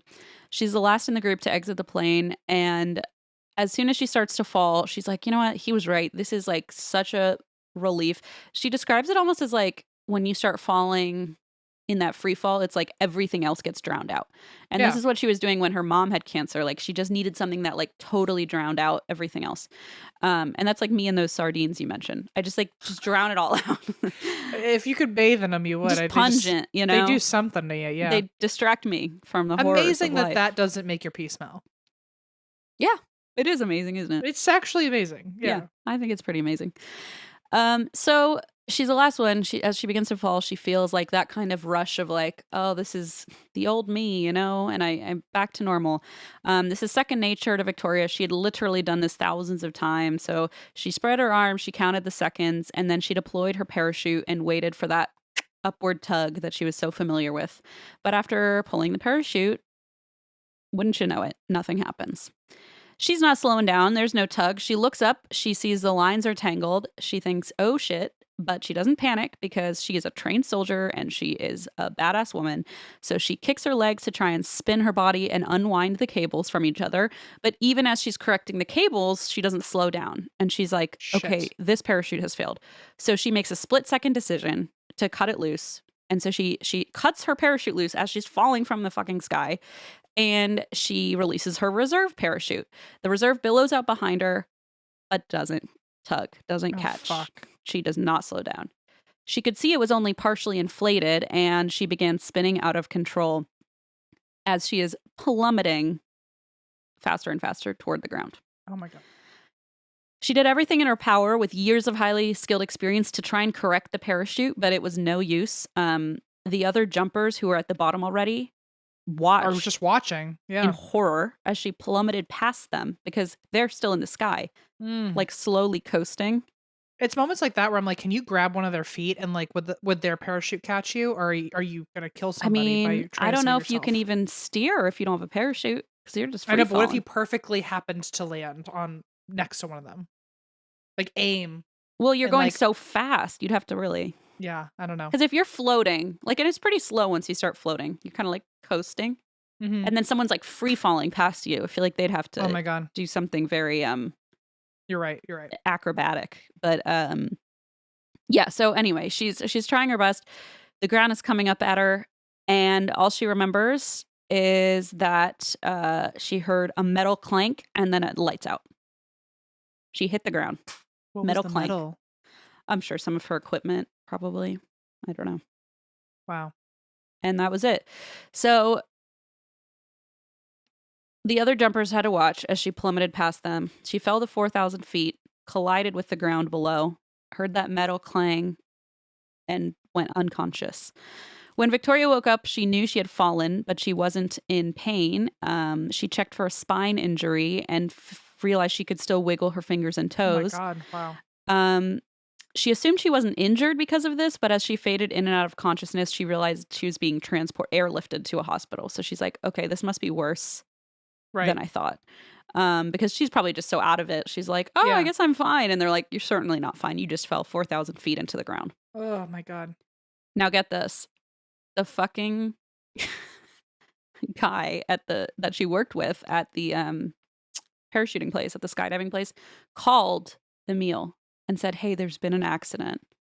And Emil's like, whoa, what happened? And he goes, her parachutes failed to open and she hit the ground, but it wasn't fatal. And the guy described it. He's like, I told him over and over, it doesn't appear fatal. It doesn't appear fatal. She's in and out of consciousness. And he's like, I was trying to relieve him by saying, don't worry, she'll live through And this. he sounded pissed or and something? he's like, okay. And just hung up the phone. Like he was like pissed off that this didn't work. So honestly, shocking she survived. Basically, falling 4,000 feet at a free fall and hitting the ground. It's going to kill most people. And people... It's beyond. It's the person who truly actually... miraculous. It is miraculous. And the person who actually came to... with emergency services brought a body bag out of the vehicle because they thought she's certainly passed by now. So they brought a body bag and they were going to zip her up right there on the airfield. And then it turns out she was conscious, in and out of consciousness. So it was a miracle, really. And they brought her to the hospital. Meanwhile, back at the parachuting club, the staff was inspecting this failed canopy, this failed parachute, wondering what the hell happened, especially because both failed to operate. And it's not every day someone needs to even use their backup parachute because in 2023, for example, Saoirse pulled a cool number here, 3,655,000 people went skydiving in the US in 2023. And only about 5,000 reported using their reserve. And presumably almost every time it had worked. It worked, yeah. So there were only 10 fatalities in 2023, making it statistically about as fatal as skiing, like in the same proportion. So the parachutes or canopies, as some people call them, rarely actually fail themselves. It's usually user error, like like she thought, oh, the ropes got tangled up, you know? Yeah. But this was different because she had untangled them and it still didn't work. So something had gone catastrophically wrong, beyond her control, and the reserve one didn't work either. So this was red flags galore. This club staff had never actually seen cables tangled this way. And so they actually got out a camcorder and started filming, like to just, for posterity's sake, I guess, to say, let's untangle this, get video footage, figure out what is going on. And as they are looking through and untangling it, looking at all the pieces, piecing together the parachute, they say, and you can hear it in the video, which is so chilling, but they say, it looks like someone tampered with this. And they say, I think we should stop touching it and call the police. Let's not mess with this any further. I think we need to bring the police into this. And so he says, all right, I'm going to stop recording. And they said, all right, hands off. We're going to bring the police in. Wow. And it was then confirmed that both of Victoria's parachutes had been sabotaged. And the rest will be saved for part 2 next week. You and your damn part 2s. I know. I love them, though. Oh my God. Wow. Definitely juicy. It gets even wilder. I mean, really? That's definitely the big plot point, obviously. But just the drama of, we kind of have a guess who did it, but then there's all sorts of nonsense. Wow. Yeah. Makes sense why he didn't want to go on that trip all of a sudden, or on that. Isn't that weird? Yeah. Couldn't find a babysitter. Thank you, Christine, for your creepy little story. You're so welcome, Emmethy. And what to do? I guess I'm gonna go throw some pasta with you in a second. Oh my God, how fun. Okay, I can't wait to do a yappy hour. We're gonna do some divination. So if you're down to clown, everyone, come on over. Yeah, come to our shows. You can get tickets on our website. You can you can also get either of our books. You could also get them as audiobooks. And that's why we drink.